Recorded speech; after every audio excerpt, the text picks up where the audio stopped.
Welcome back, fellow armchair generals. This is Gamer 1745 here with my continuing playthrough of Hearts of Iron with the Road to 56 mod.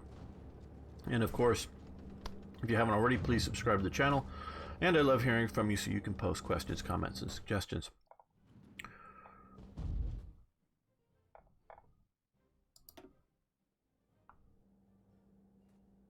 Okay.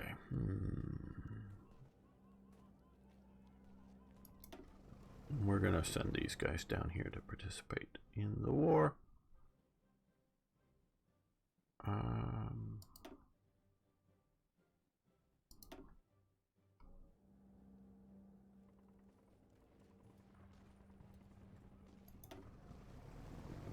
Okay, I guess that's over our limit.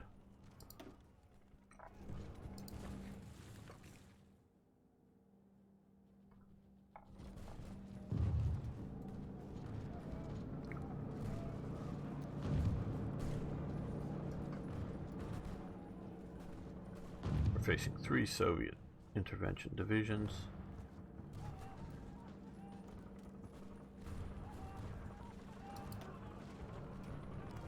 Okay.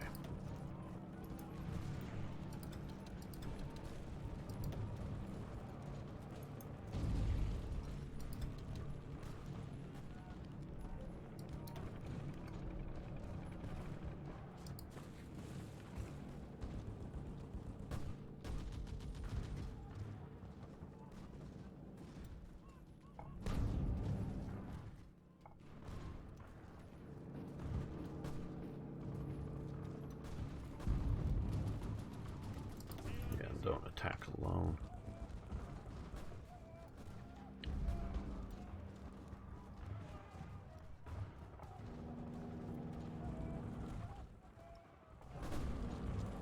Well, they've got Madrid. Okay, Barcelona is the new capital. See if we move up there with you guys. See if we can shut that down.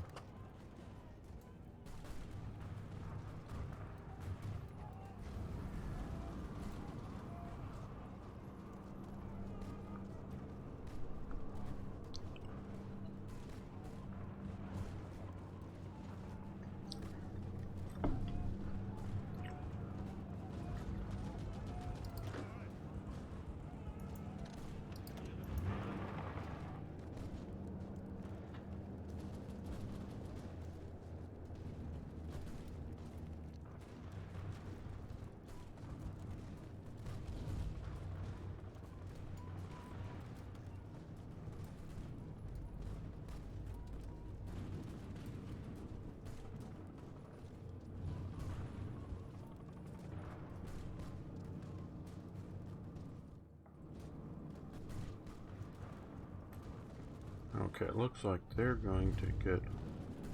Well, looks like only the Soviet divisions are left internally there. They're going to starve for supply soon. Okay, construction has improved.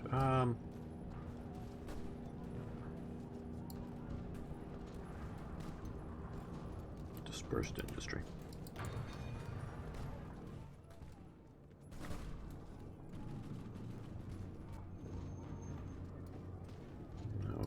Now amassed 6 divisions there.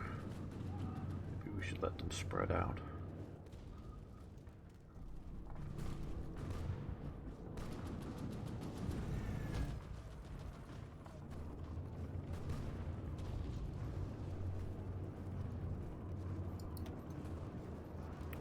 The problem with intervening with the Spanish Civil War is that it sort of makes the Civil War go over very fast.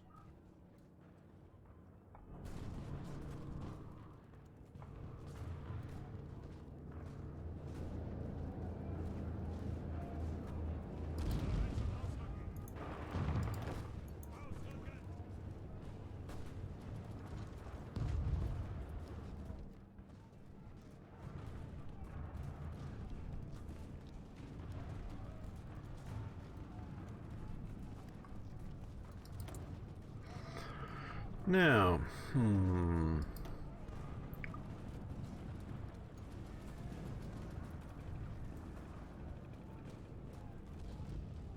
Warfare Doctrine, Land Research Speed. We'll go with Guderian.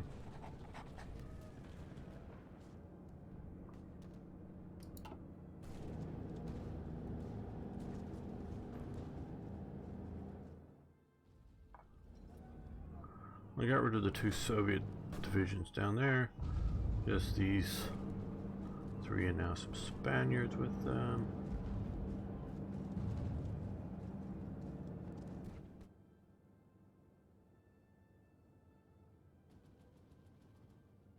Now, as we have here our Condor Legion operating down here, and we have, what was it? There was, I think there was a specific name for the armor. The ground forces were intended to be purely a training command, but the training command thought that,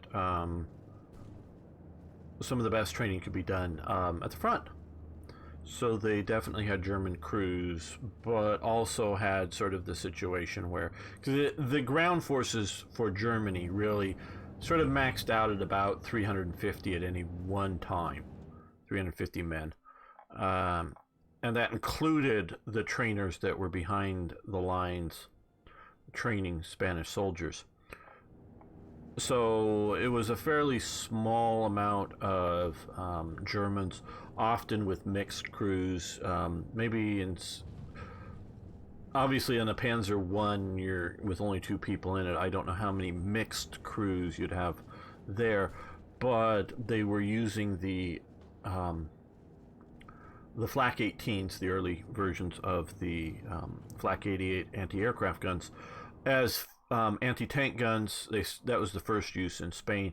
Some of the other ground elements up front, and I think those were sort of German trainers, German advisors, commanding Spanish crews on some of these guns, so that it was something of a mixed force. Now, while all that was going on, there was also German ships participating in the patrol, shall we call it, to limit foreign intervention into Spain and to observe this situation. Basically, patrolling some of the Spanish coastline to make sure nothing snuck into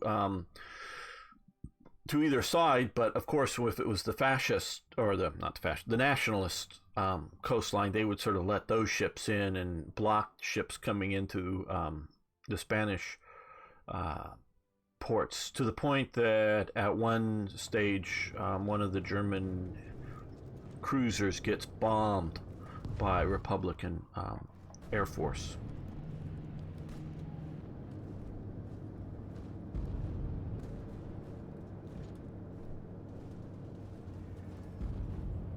Important cities was the international aid and help. Yeah, well, you're very right about that. Now, of course, it wasn't meant to be a Spanish Civil War. It was meant to be a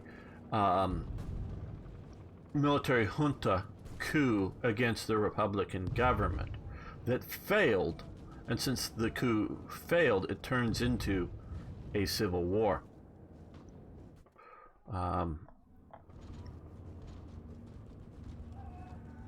And I would really very much characterize, from what I have seen in documentaries, that there were a lot of leftist death squads going around before the start of the Civil War.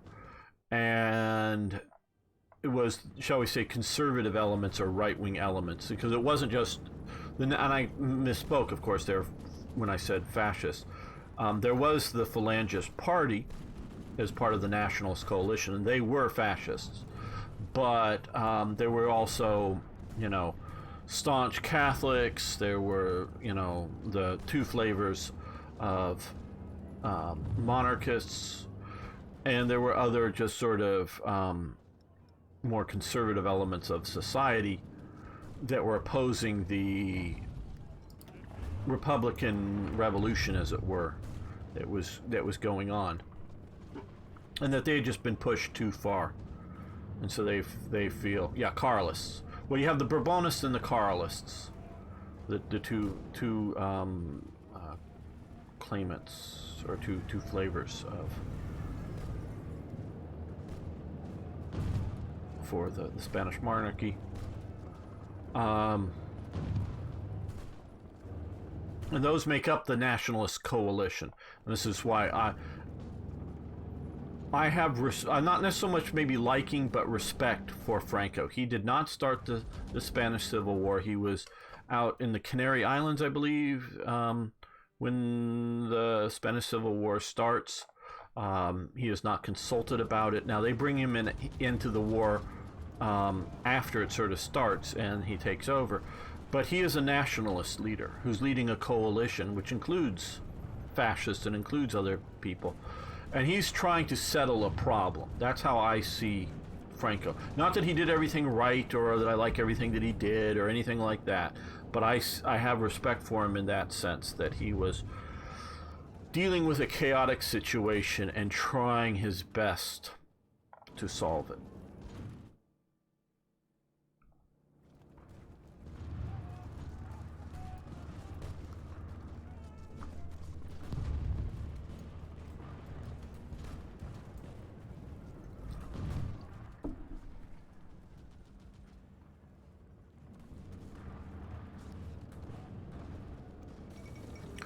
Leadership purges in the Soviet Union. Again, and I've said this before, I know, so bear with me those of you who've heard all this time. Stalin fears domestic enemies more than he fears foreign enemies. And the biggest potential threat to the, shall we say, Soviet Union, as it were, and sort of secondary to the Stalinist element of the Soviet Union, is the Soviet military. Not just the army, but the army's the biggest threat of it. Because you got to remember, it was sort of the Navy that kicks off up at, when it's Petrograd, kicks off the revolution when it marches on the government, during the World War I. Kicking that off. So it does fear the Navy, and it does fear the Air Force. Now, of course, you do have potentials of the NKVD and other elements within the Soviet state that could assassinate Stalin, but they weren't really in a place to, like we were just talking about, start a civil war to take away from Stalin. So they were a threat, but not the biggest threat to maybe starting a civil war in the Soviet Union. And it could even be a Trotskyite versus a Stalinist civil war, both sides pushing for communism. Or it could be some form of nationalism, a Russian revolt against Soviet influence. I know there's various outside of the Soviet Union Russian groups. Well, by this time Wrangel is dead, but you have some of his elements in Yugoslavia and France that are trying to somewhat czarist type movements. You have one in the U.S. is they call themselves sort of various fascists and Nazis and are using swastikas, but I really don't think they really understand, again, talking about in the previous episode here, that the Nazis convince everyone else that they are fascists when they're not. And so some of these elements, and there's another element that sets up in Manchukuo that's also a pseudo-Nazi Russian movement as a sort of modernist, not a monarchist, but a modern philosophy replacement for the Soviet Union. That, of course, their dreams is that the army will revolt and put them into power, but come nowhere close to it.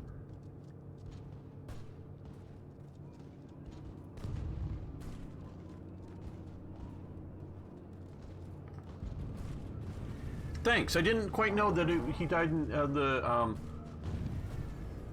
Sanjuno, I'm probably butchering that, died in the air accident.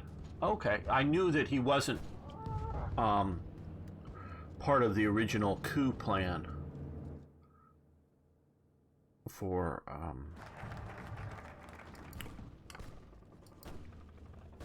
the nationalists or the military revolt against the Republican government. Okay, nationalized aviation industry. Now this never happened in Germany. Well, I'm thinking, well, at least not until 43 or later. Some of and they never, well, it depends on how you define nationalize things, but yeah, and if it's going for the total war. Okay, we're going to go Reich Autobahn, privatize Reichsbahn, Volksgemeinschaft.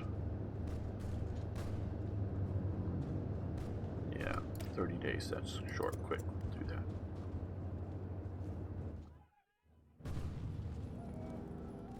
that. Okay, so now we've pushed into there, you come up to here to help. Now, once we get the additional division, this would be the best place to attack, because then we cut off all of that from the port and their capital. So if we can take this, yes, good, we have one Spanish division in with us.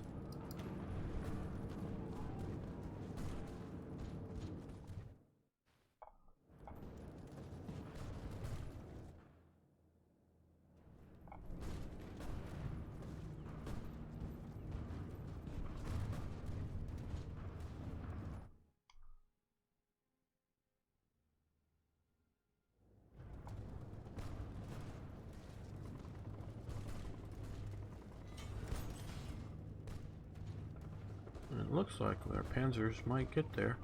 Good. We can hold. We've now cut off the capital from the rest of these forces here, of course. They can still supply through these two ports, the other little pockets.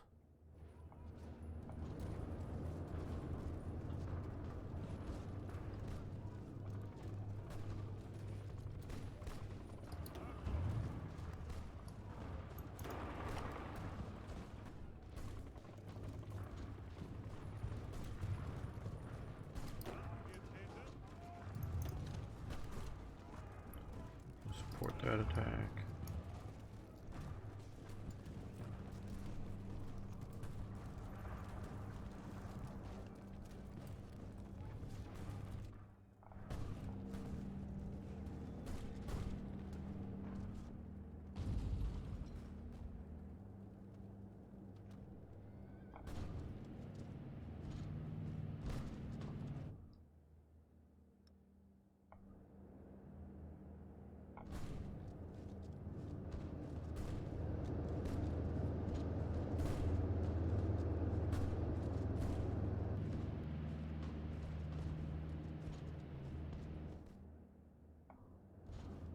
And we can produce more.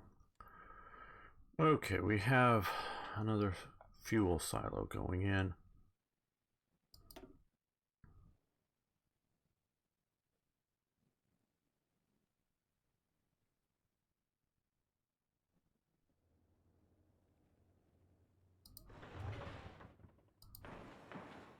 Build a couple more military factories, expand that somewhat.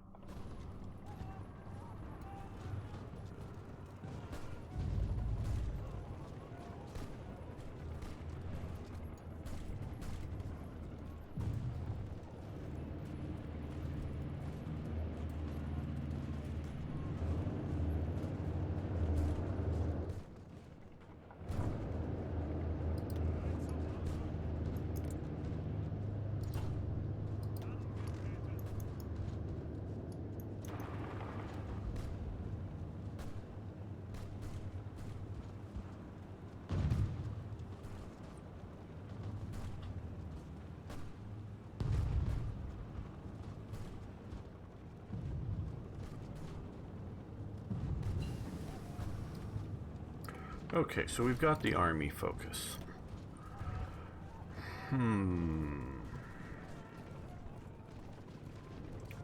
Soft attack, hard attack. That's probably the path we're going to take for that now. Area is a means, and then common cause, I believe. Proponent. Business interest, max factories in a state, efficiency production, and supply chain, resource efficiency gain.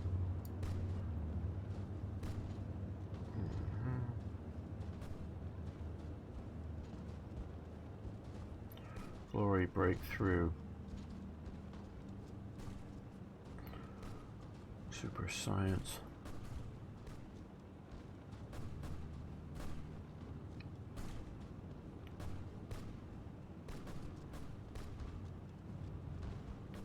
Factory output, construction speed.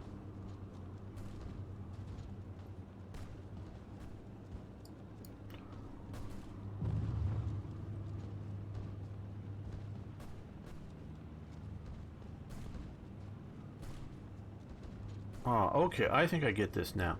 Meaning that once you get through one of these paths, you can pick this or this, if I have that correct. Requires super science expendable.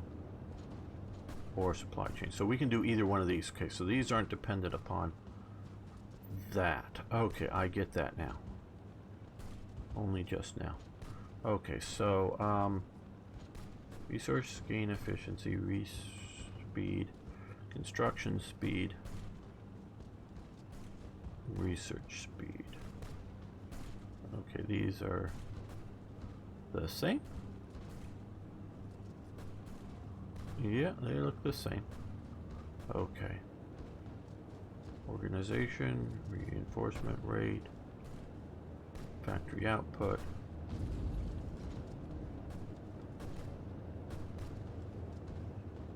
Efficiency. I don't plan on jumping around a whole lot on.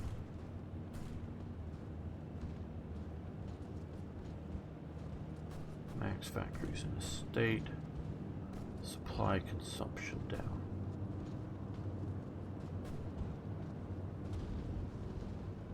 I'm thinking the ends here, and I'm thinking this path.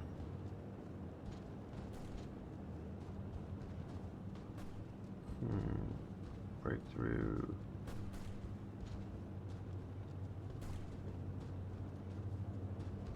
More factories. Factory output greater.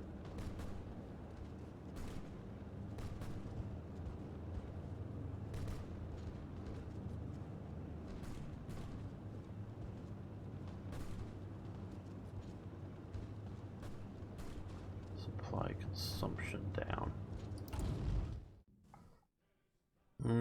This is just hard. Let's see, we have something more simple to figure out here.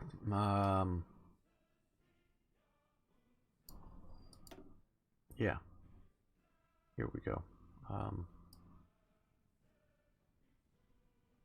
Excavation. We'll do that. I don't have to hurt my mind thinking about that.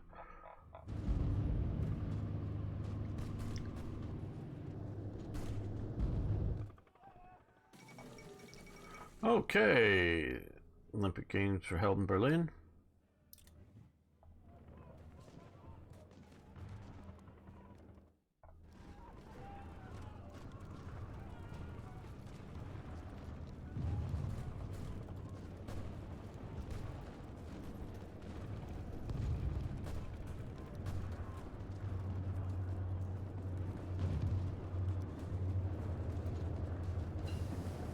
And steel production. Okay. Now that's 39, so that's way far in advance. A little bit ahead of time there. You might want to wait on that. Radios.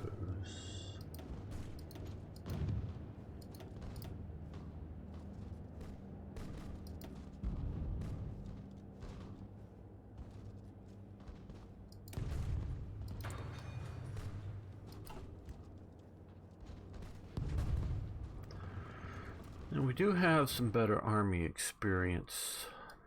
Do we want to? Okay, just the basics. I'm wondering if they have other, well, other unit types here.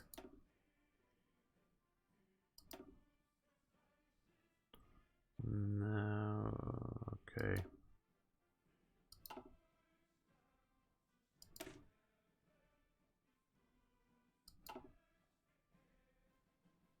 We should probably train one of these anyways.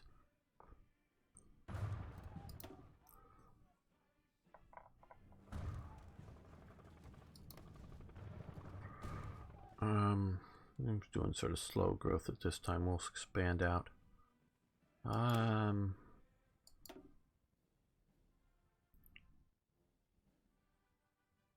Recon company, it looks good to add. And since we have a Panzer division operating, probably don't need air support.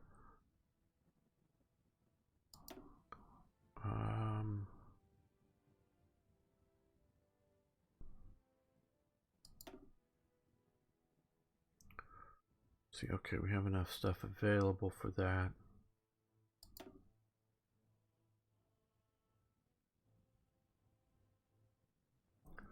Car motorized artillery would be maybe a nice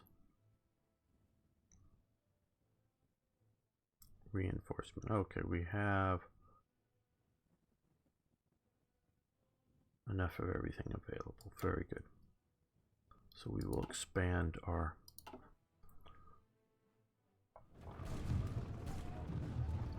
divisions. So now they're under equipped because they just got things expanded and need to get out to them.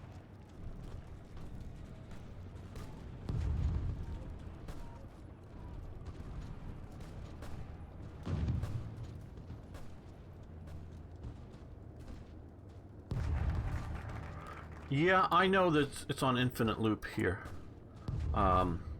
That's what I want to keep doing. I'm just doing 4 of these, 1 and 1 currently.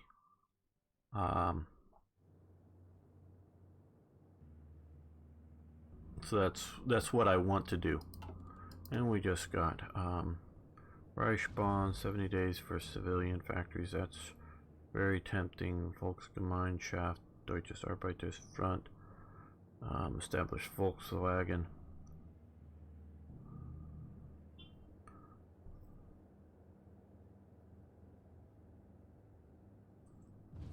The civilian factories are tempting me very strongly.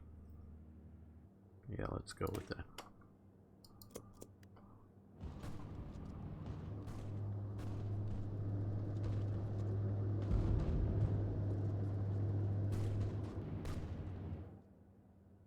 Oh, how is ship production going?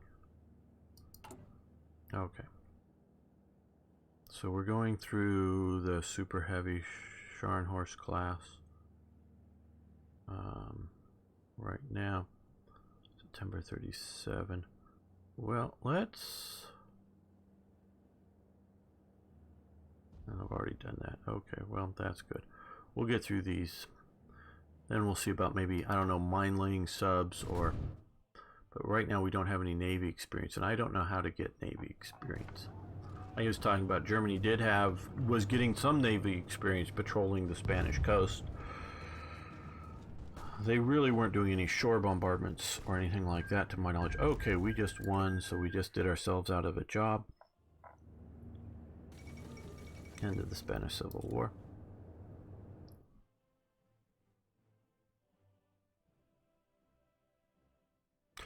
That's the, okay, yeah, you're right about that, and I'm not used to doing it, Arno. Okay, well,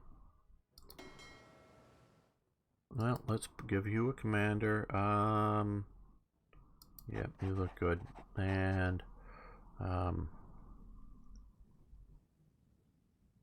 where's the, training button? Oh, it's down here, probably. Naval exercise, that's it. Go out and exercise. You're right, I should be doing that because I need to have Now that's going to use up a lot more fuel.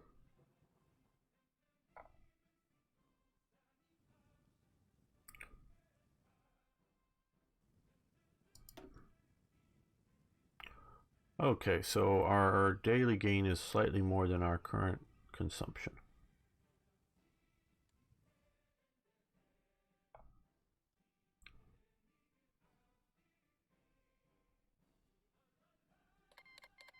And our forces have returned from Spain.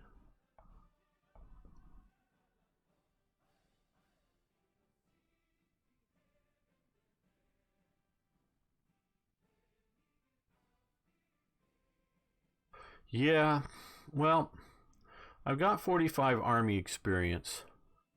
Training does use up equipment when we're talking armies.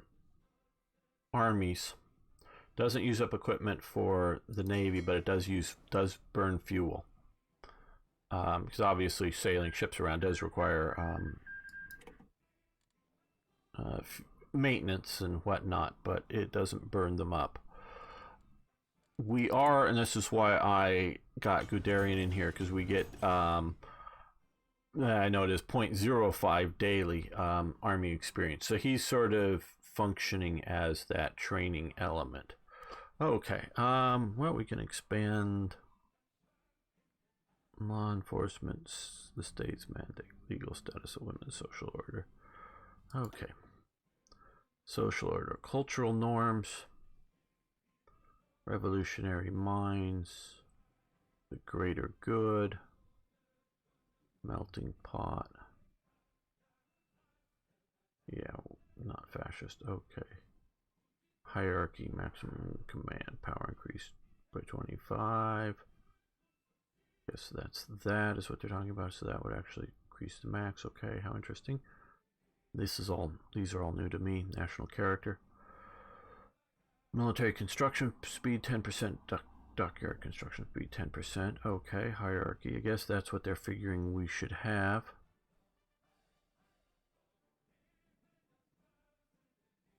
We could see about sending the attaché. I don't think they've started the Marco Polo incident yet, but that would be a good idea. Thanks, AKB. The greater good.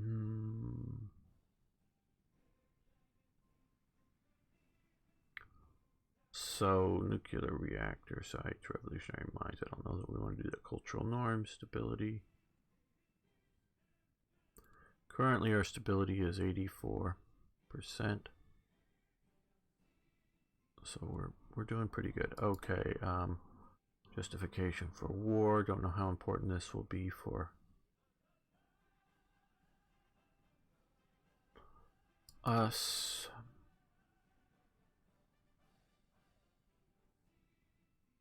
Okay, have a good night, Tippett. Thanks for being here. I'm glad you were here. Unfortunately, we weren't playing War Thunder, I know. Oh, well, Tippett, if you're still here, I am planning on, and I'm going to talk to the guys tomorrow, partially about some naming things. I've gotten the Golden Eagles to set up the squadron, and and whether it's, because you can do squadron battles even when I'm not here or playing, so you can do squadron battles, and they've just announced the new World War mode for War Thunder today officially. They didn't talk much about it, but at least not that I've seen. So we will have this squadron formed very soon, and you're of course very welcome to join that. Just if you're not here for tomorrow's stream, I'll let you know now. And of course, anybody else who's here is welcome to join the squadron as well, and I'll be talking about it a little more details tomorrow. Okay. Power in politics, daily. Secular institutions, research speed, democracy support, personality cult, is that what they figure? Daily political power, fascism support. Well, we've got a lot of fascism already. Divine inspiration, will of the people. Wouldn't, well, yeah. Balanced approach. Order above all.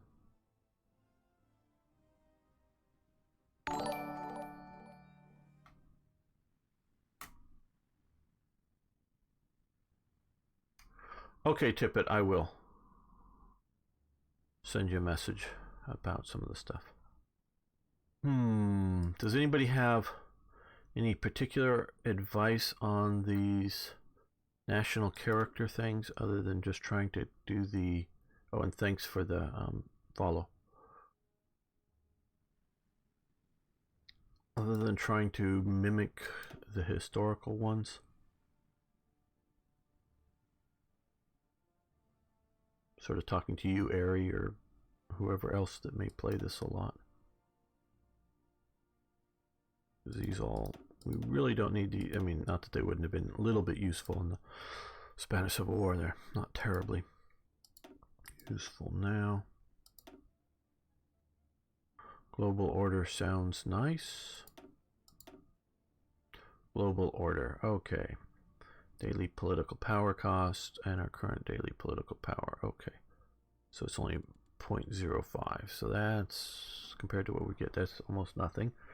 Lend-Lease tension limit minus 50%, send volunteers limit minus. Mimic history, okay, well. Lessons of history. Brinksmanship.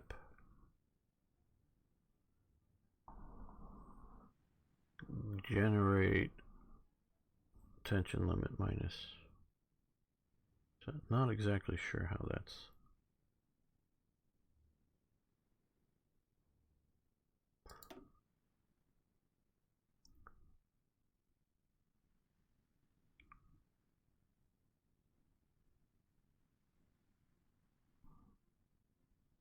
Good advice, Brett. Okay. I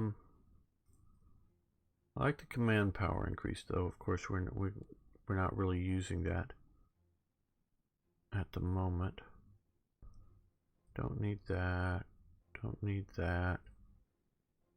Oh, recruitable population, maybe a little bit.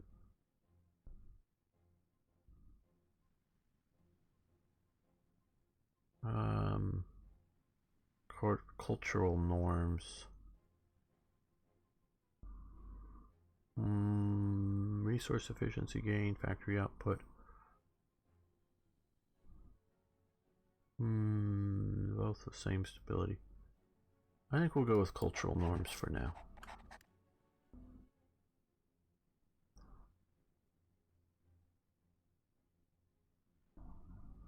Yeah, manpower can be an issue here. Okay, well, we are trying to fill up our fuel capacity, and we're trying to increase our synthetic refinery.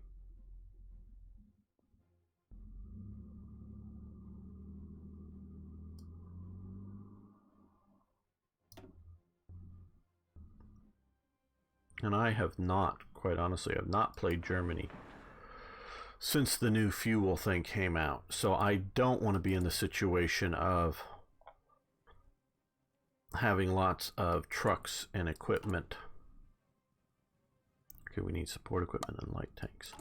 Lots of, you know, trucks, planes, and whatnot, and not be able to operate them because of a lack of fuel. So I will probably, if anything, overcompensate for more fuel.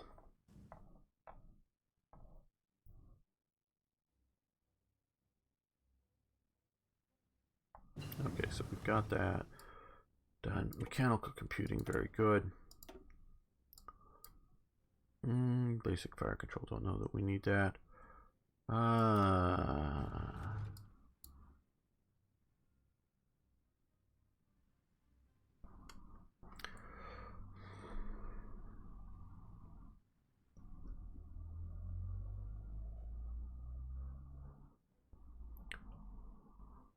Reducing partisan efficiency recovery rate, but I think this is gonna. I'm thinking we're gonna go down this path. So let's go here. May not be the best choice, but it's the choice we're gonna make. Okay, well, we've gotten 2 Navy experience so far. And we're still using less fuel than we're gaining, but it's 5 years to fill our current capacity up. And we're still in 36. So I don't know, in 37 or 38, we'll probably import a lot of fuel to try to fill up whatever our storage capacity is by the start of the war. So that will be something. Right now, it really doesn't matter unless a war jumps off really soon for us. And I'm going to hope not to have that happen.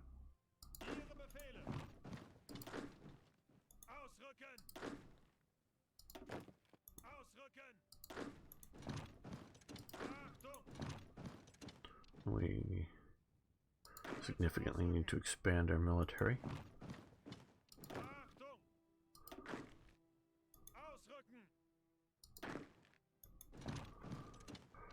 Saying that, I'm looking at here. Okay, artillery, fairly good.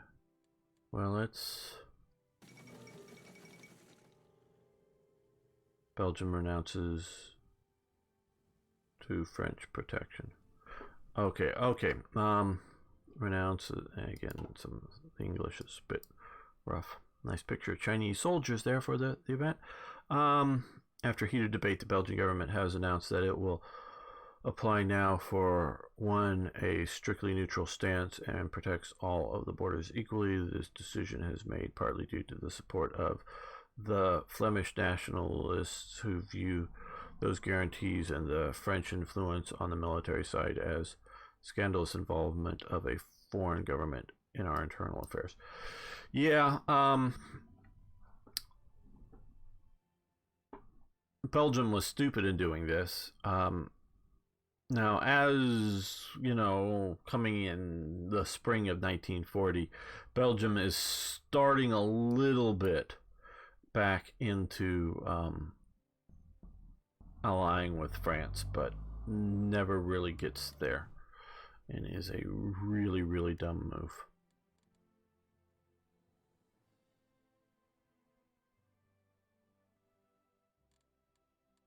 Let's add in, and I want these to show up. We'll add unit. We'll have them show up over here.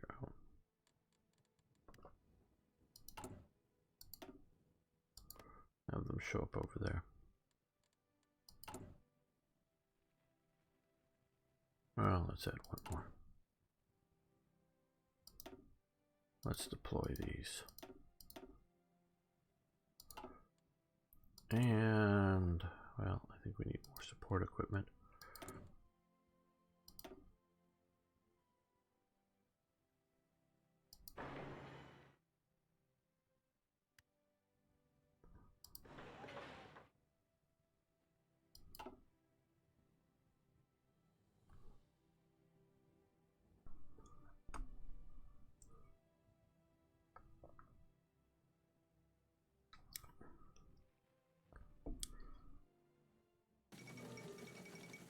Italy proclaims their empire.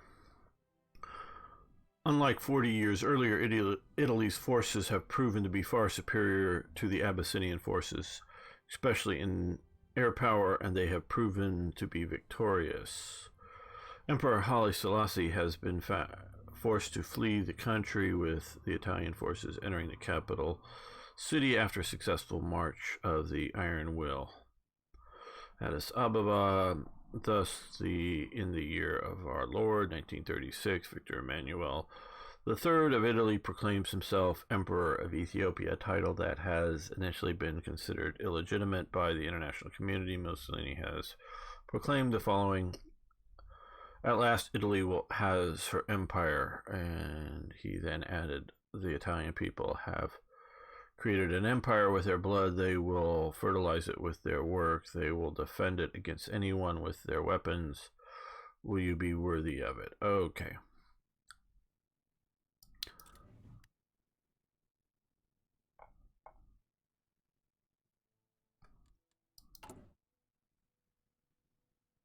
Yeah, these are just looking like...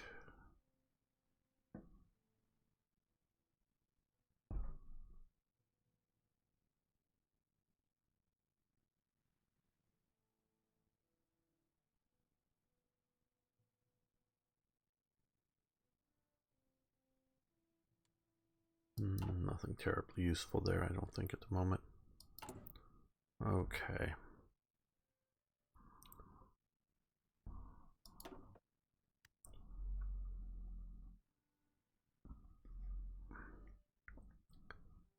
Okay, consumer goods.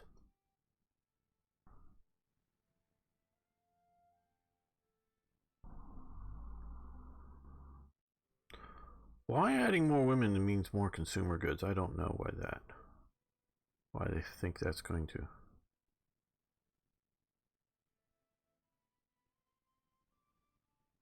be a thing. Recruitable population. Add an industrial concern.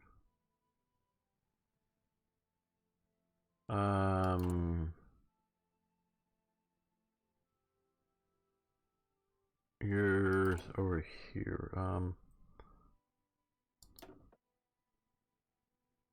Not sure exactly where you're talking about, IKB.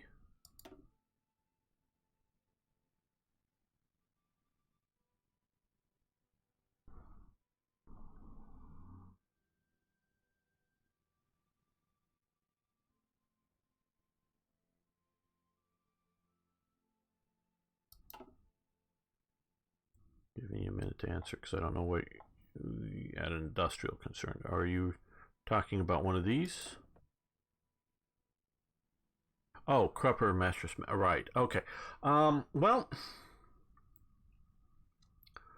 research speed. Yeah, next to Guderian. Okay. Right. IG Farben improves industrial research, synthetic research speeds, electronic research speeds, industrial research speed. Well, we're going to be doing a lot of synthetic, so we're going to go down IG Farben.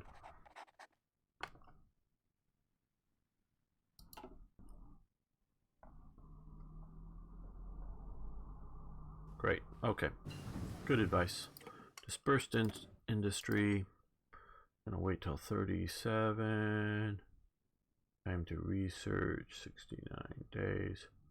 Oil processing, fuel gain from refineries plus 50%. I think we'll take that now since we have a oil refinery. Yeah, let's do that now.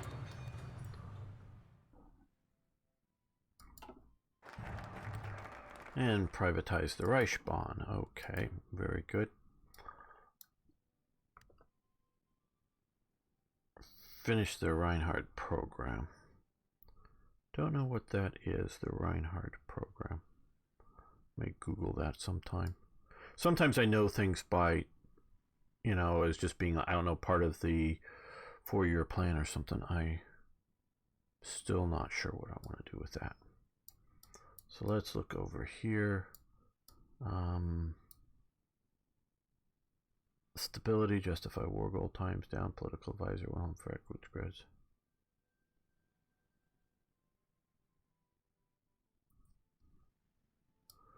I think it's probably time for, well,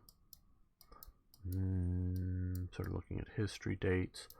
The DAF, established Volkswagen.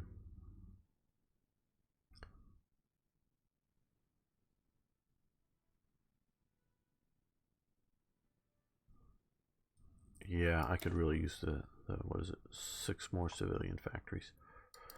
Because we are, very limited there.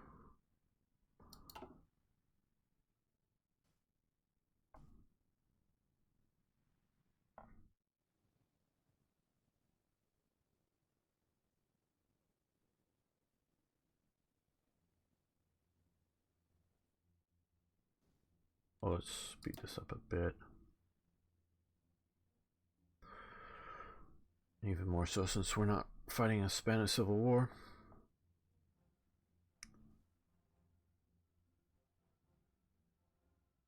And this is sort of why Third Reich Events was, I think, is partially popular, is that during this sort of inaction time you have a lot of more events and decisions to make regarding them.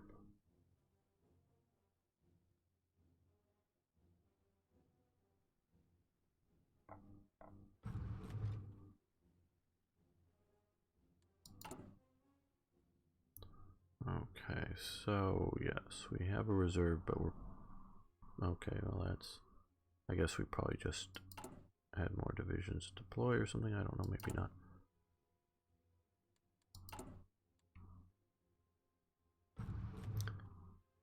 Yeah, we burned through most of our reserve of infantry equipment.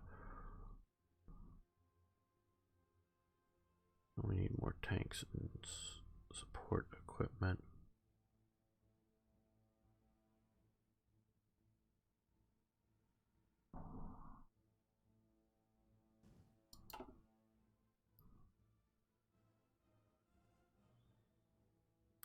When are we going to eat Austria? Good question.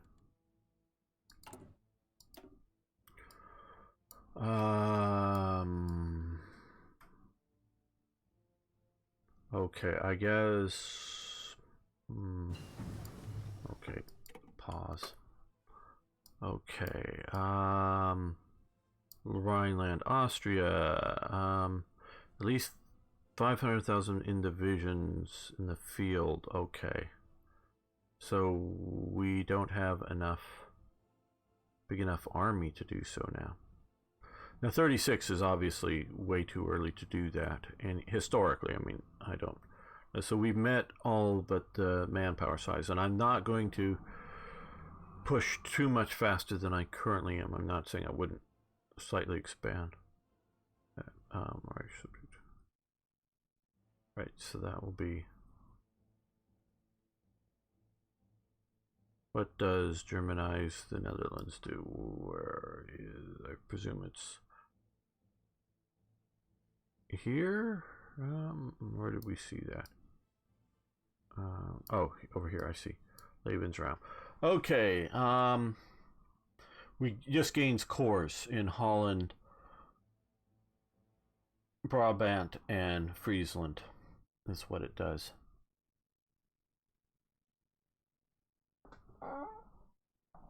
Hello, Lou Bankin.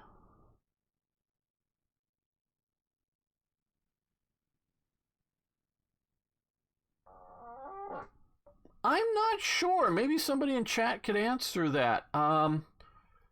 What is part of the free expansion versus paid man the guns? I don't know. Right offhand.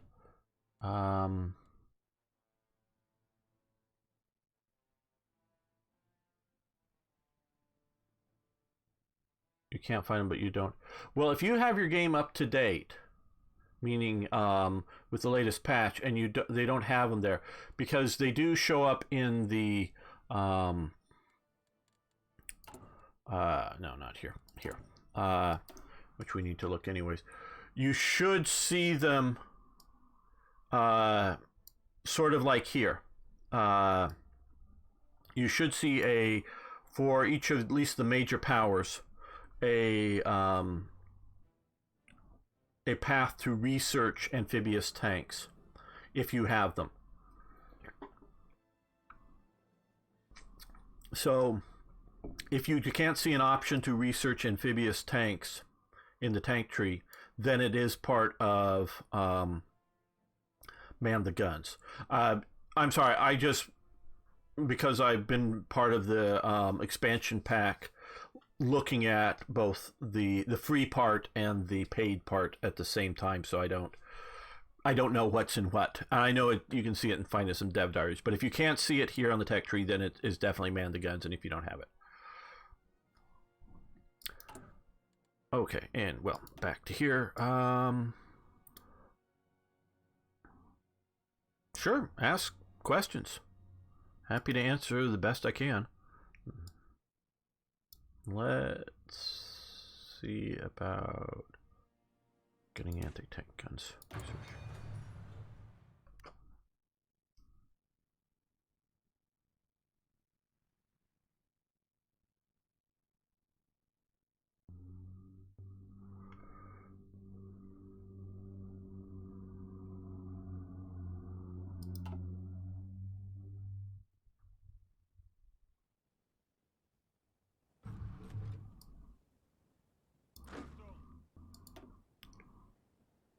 Let's assign there.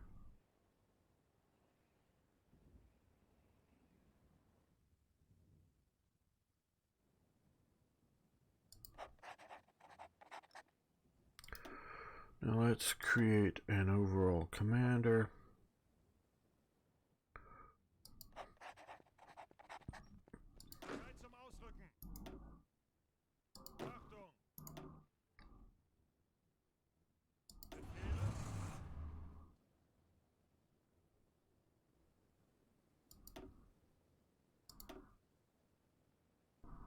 Give them to Guderian. Situation is Russia. I was invading Japan. UK took a small part of the land on Japan's side, port included, but after I had my troops travel there, I could not supply them. I had naval dominance. Air was green. I could manually transfer troops back and forth between these regions. Any clue what would make me unable to supply my troops? Well, my understanding is if it's Britain controlling the port.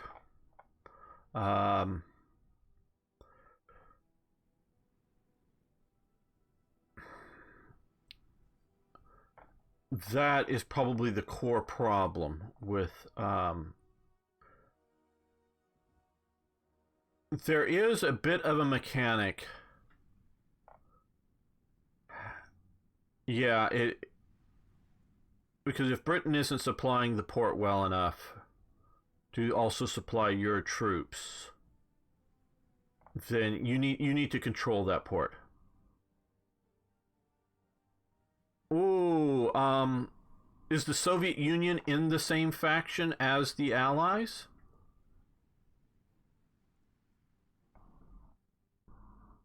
Are you sure the same faction?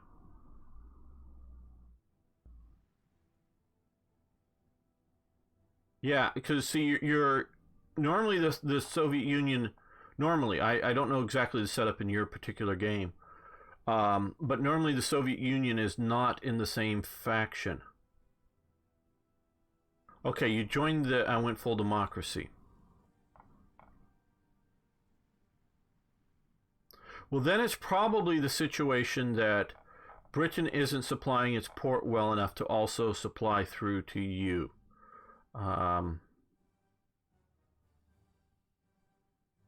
That's my guess. Because if they don't have enough transports, because what you can see this happen, say, oh, I don't know, part of this being controlled by France and French troops here, but if Germany were holding Beirut, supplies do sort of flow through English-controlled territory to French-controlled territory if they're in the same faction. But you also need to, I think, supply the British to then supply. Yeah, no, I don't. Because if they're not having a big enough supply problem.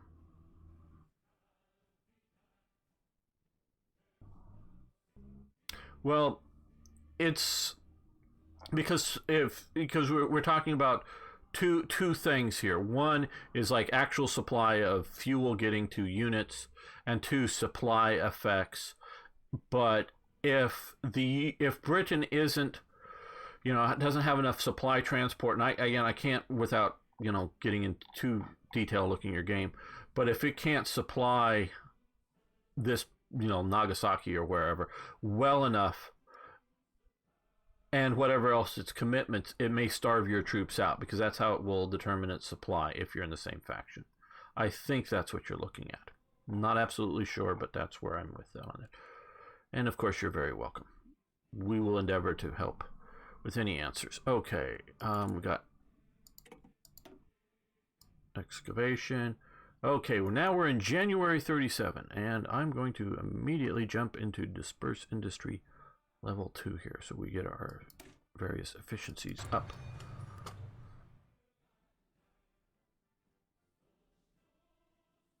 Right. Well, if you have an earlier save, and I recommend making a lot and having a lot, jump back to it to try to make sure the Soviets get the port before the British do. And then you can use your transports, your convoys, whatever you want to call them, to supply into the port, and it'll run the supply through your supply system. Okay. Well, we no longer have the 100% bonus here because we used it here, which is fine. So, but we're gaining more fuel for our refinery. So we are going to notice we're currently running at about, it's what it was before, 440 current consumption, and we had been at 470. Now we're at 566 for our daily gain of oil.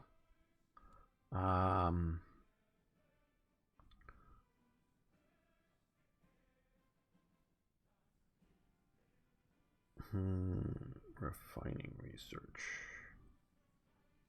Yeah, production efficiency cap. I think I want to do this first. We'll get to those others. Yes, you can do airlifts now.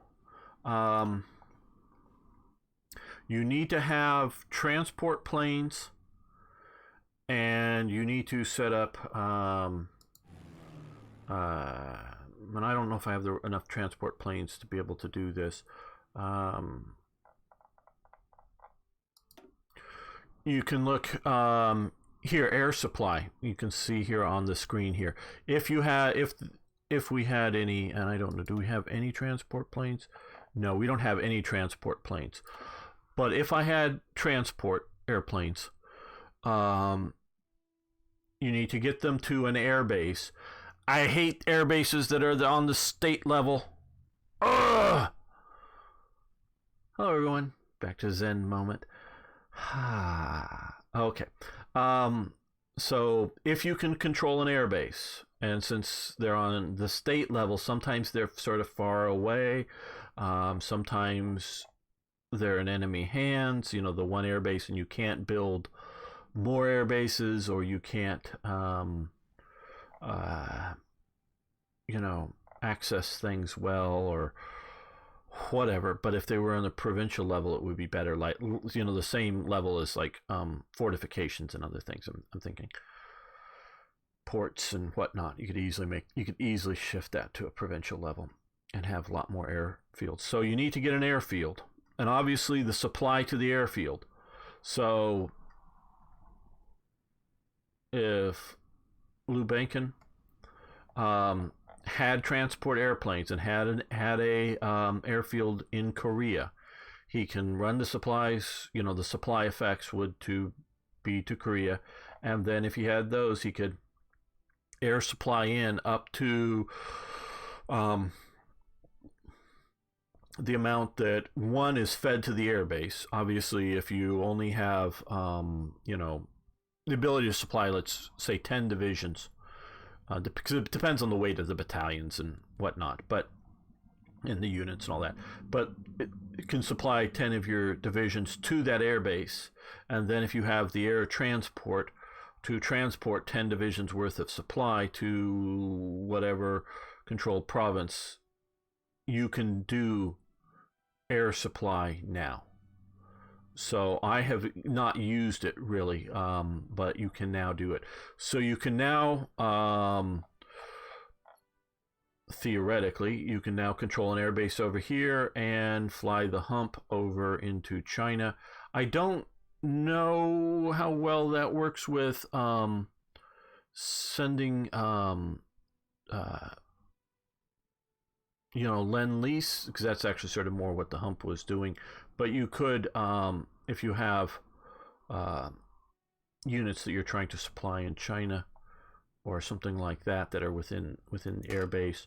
Obviously, if you're have a situation like if if you had a Bataan Peninsula here that was cut off, and you have a Philippines airbase somewhere else, you could fly in supplies. Yeah, exactly it, Arno.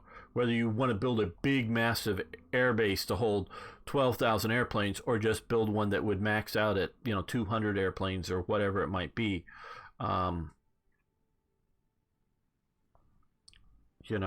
being able to put down air bases relatively quickly. I mean, it's an airbase is more than just a flat place to land aircraft. It's the idea of a support facilities, refueling, rearming, repair, maintenance, and all of that type of, and then the logistical support to support the people that support all of that.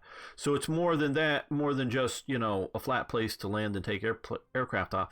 But it's not nearly the level of needing of infrastructure, building a factory or building a the Atlantic Wall with all of the concrete reinforcements. So it's something that could be done fairly quickly in a tactical situation as needed to drop down smallish air bases, whether for fighters and bombers and whatnot, or for air supply. It could be really good.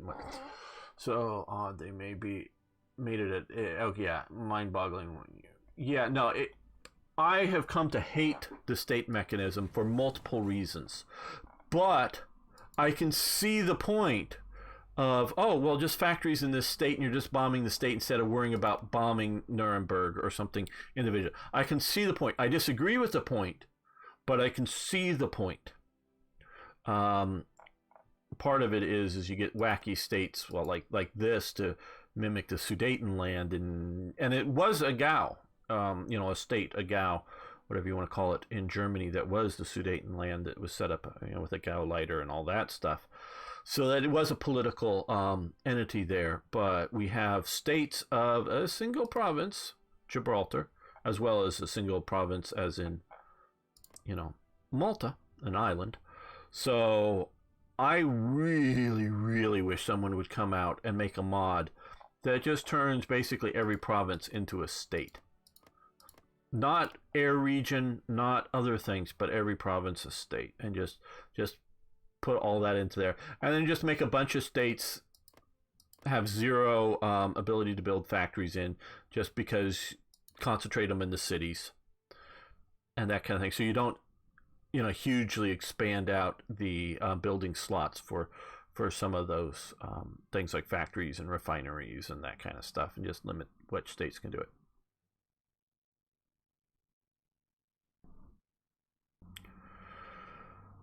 Okay, well, IKB, you're talking about two different things. Mulberry Harbors and over the beach supply. Well,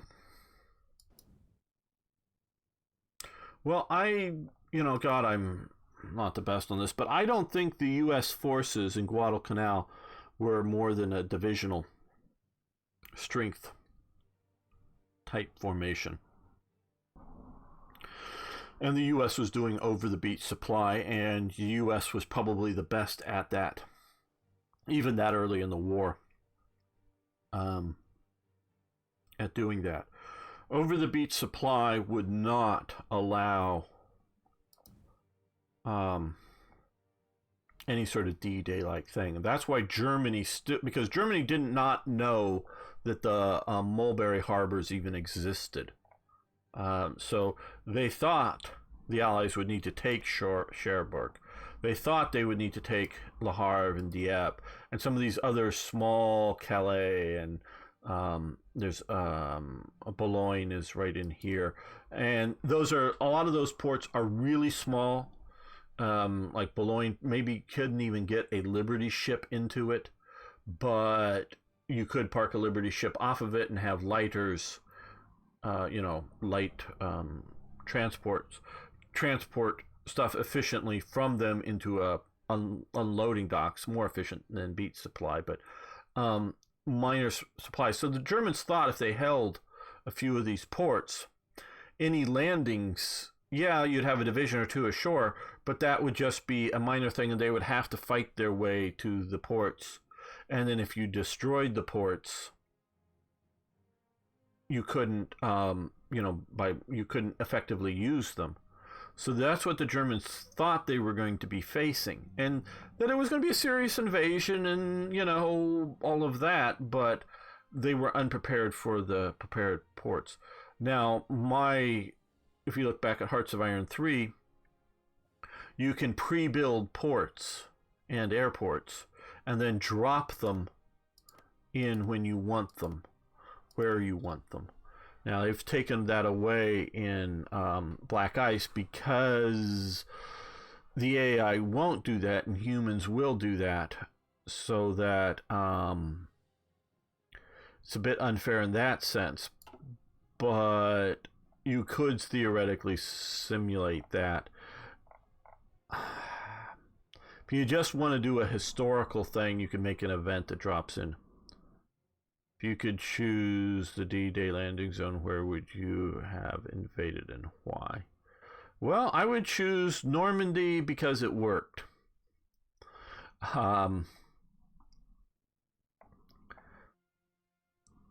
This is one thing I say, why one of the reasons I really like playing as Germany is well, one, whether people believe or not, could Germany have won the war? I believe it is possible for Germany to have won the war, and the Battle of France shows you why that is that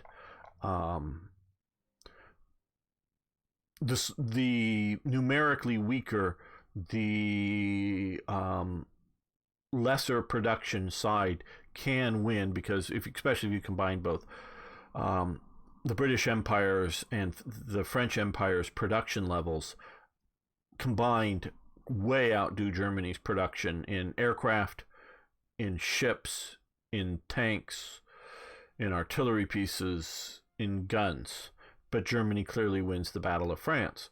So, and as we see in the last Man the Gun series, we see Germany defeating the Soviet Union. Now, it takes them a long time in that game, but if Germany had defeated the Soviet Union and had some sort of settlement out here, then we could see Germany being strong enough to resist. So I believe Germany could have won the war, so how could it have won is the what if. We know how the Western Allies could win. They did it. If you come out to here, I know, especially out along this part of the coast, I haven't been there, but from reading various things, this is much more rocky and cliff oriented. Has a really wonderful harbor at Brest, but again, the Germans know that and are defending here. So I don't know if some of these other coastal areas, especially in the north up here, would be available. By the time you're starting to get around here, it's very doable for the U.S. To come around here, but you do just add that much greater distance for shipping and aircraft, for bombing missions, because you can take off, do whether it's air cover or strategic type bombing or tactical type bombing, and back into Britain for rest, refuel, whatever, for the pilots. Coming further away, yeah, you can fly tactical missions out of Britain, but it's just going to be that much harder to coordinate air support. So it's just making that much harder. The shipping isn't that big of a problem distance. It's a bit of a problem. It also may preclude, because remember, they lay a pipeline, I believe it's coming out of Portsmouth or somewhere, on the bottom of the sea over into here for oil, or for fuel, I should say, fuel. And so they lay a pipeline. So the Allies and this is again something the Germans really aren't prepared for. The Germans think that they're going to put fuel on board ships in some way, bring the ships over here and unload the fuel, whether it's in 50-gallon oil drum cans or some other means. They think they're going to be shipping fuel over here. And they did ship fuel, but they also laid a pipeline under the channel, because obviously it's much more narrow than it's sort of shown here, for clickable sea zones or sea provinces. But so laying that pipeline, yeah, they could theoretically lay the pipeline around here, but it just becomes much more difficult and more problems. So the fuel pipeline coming up to here, the problem is this is just where it's expected. It would be easier for things like the pipeline and aircraft and whatnot, but it's just too expected here. Here you get in the you can look up the and I'm sure Arno will think I'm butchering this though. Wallachian up here, probably right about here actually. Expedition of under the Duke of Wellington. He wasn't the Duke of Wellington yet. During the Napoleonic Wars, in which the British come up here, think they're going to get a nice landing island to sort of land on and then move against the troops. Well, the French Napoleonic and Dutch Napoleonic type forces come in and block them getting off there, and just about 90% of the casualties, both death and just sickness too bad to continue to be a soldier, were done because of disease, both mosquito type borne diseases as well as just bad clean water and clean environment type of diseases. And so with very little, only one battle. Texel, yeah, but starts with a W. Wallachian is sort of something up here. I'd have to look at another map. And so they end up, I don't know, it's like 6 months or more. They end up just, a fairly large British army just ends up sitting out there. Oh, yeah. Wallachian, or however you pronounce that. Sorry, I'm used to reading these things and not necessarily hearing them pronounced.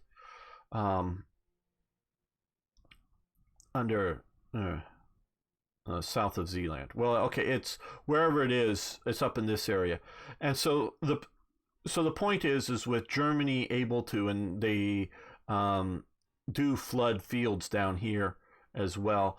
Able to flood this. If you land here, you can get bogged down into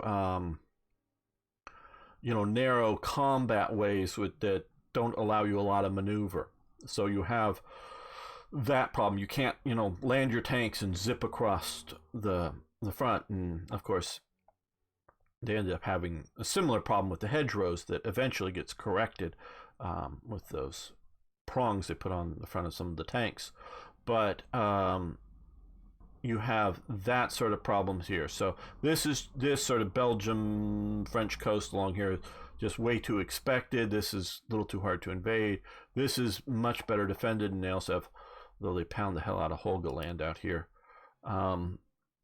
sort of better defended and better Luftwaffe access. Because you have to remember, during the preparations for D-Day, they are bombing the hell out of this area to partially keep the Germans guessing as to where the attacks are, but their infrastructure bombings, a lot of railways, bridges, and that type of bombing, instead of just hitting Normandy to say, hey, that's where we're landing at Normandy, they spread it out along here, going after that. So there is definitely German air power confronting it, but sort of a minimum of it, because they are still also running strategic bombing missions into Germany, and Germany's most worried about strategic bombing of the primary strategic assets, including German cities, and not just some railway yards or something in France. And if you come closer to here, you can much more easily vector in, whether from the air bases or shift to new air bases, but to supply the air power is so much easier up in here than it is to shift a large out to here. So Germany's going to control the air in greater levels, whatever that would be. And I don't know exactly what it would be in June 1944, but it would be more here than it is out here. So yeah, so Brest is sort of out.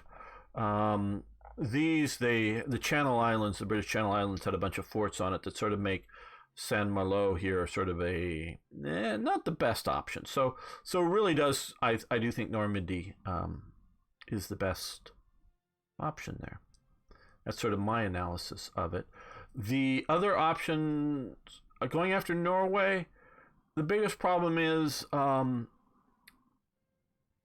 sort of what I was talking about in the Netherlands, is now this is done with mountains and fjords, is easily to identify choke points to hold. The Germans can hold there. Though if you could take it, obviously it would put another whole air vector on bombing. You know, instead of bombers taking off from Kent and flying over to Berlin, and there different paths, but they know it's going to come through this area. You can come down from here and hit deeper areas as well. So it would have a benefit for, and obviously in our last game we had Britain help Norway hold this, but if we were looking at Britain, they might be able to take this and hold this better, but it doesn't really achieve the goal. And the US wanted the direct approach to Berlin, not the indirect approach, so they wanted to smash on through. And of course the other option, which the anvil landings are down here, which is another good option if this is thought to be too well defended, and you come out here while you're still sort of holding up to Rome. Remember, Rome falls the day before the D-Day invasion happens, so that would be June 5th. So if you planned a June 6th landing over here in a massive way, that would open up the front here and get the Germans scrambling, because they did not have enough forces down here. And that might have been a good idea to do the anvil first, and even maybe intended to be an anvil situation, meaning come in, grab up as much as territory as you can, effectively hold it while Germany reacts to it, and then do a Norway hit, or a Normandy hit up here and hit there as another invasion. But they were limited on the amount of landing craft and things, but they could have shifted it back, because they shifted it this other way. Just another, that would be a more reasonable proposition coming down here than like going for Norway or something.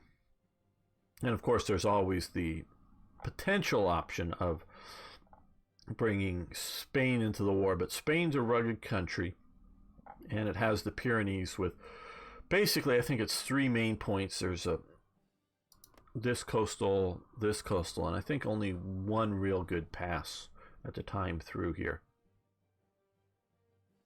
is going to get you through the Pyrenees of any sort of speed, and with the ability to supply. I'm thinking railways coming through between Spain and Germany, or German forces in France. But so you're sort of limited to choke points. So Spain is not a hard no, but it's sort of a soft no on whether it would be a good idea to invade there.